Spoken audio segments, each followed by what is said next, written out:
Hi, I'm InformalMantis, and throughout the years of my life, I've been pretty mischievous.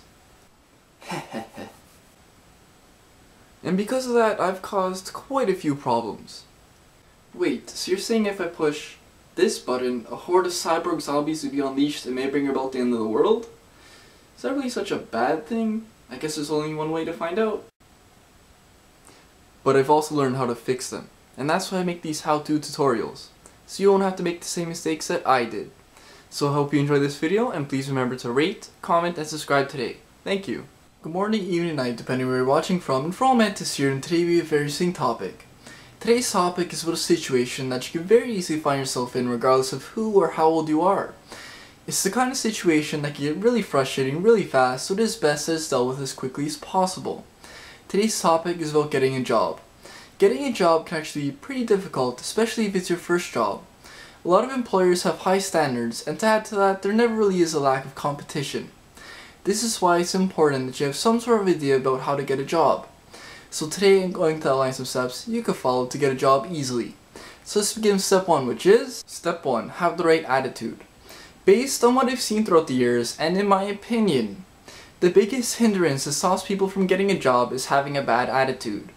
People seem to think that in order to get a job, they'll only need to apply to a few places. And when these few places don't contact them, or they do contact them and they aren't hired after a few interviews, they think it's okay to give up, and that ends their job search. But this is the exact attitude you can't have when you're trying to get a job. You can't be a defeatist. You need to have faith that someone out there will hire you, even if it takes 10, 50, or 100 applications. You need to be confident in yourself, because if you're not confident in yourself, why should your potential employer be? Quitters will never win, so don't be a quitter. So let's move on to the next step, which is step 2, stand out. I recently had a job interview where the interviewer asked me if he was going to interview 10 other people for the same job that I'm applying for, why should he hire me over them? And you know what? This is an excellent question, and you should ask yourself this question too. Because in the real world, you will never ever be the only person applying for that one job or jobs. And this is why you need to stand out. To stand out, you can add an interesting hobby or pastime to your resume that you think relates to the job or jobs that you're applying for. And if you don't have one, why not take up one?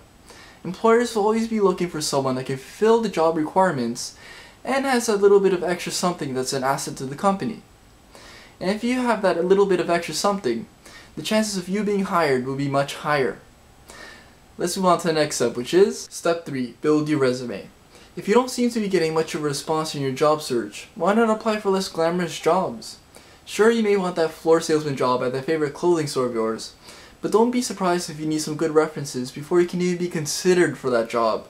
This is why you can't put things such as work at a fast food restaurant beyond you.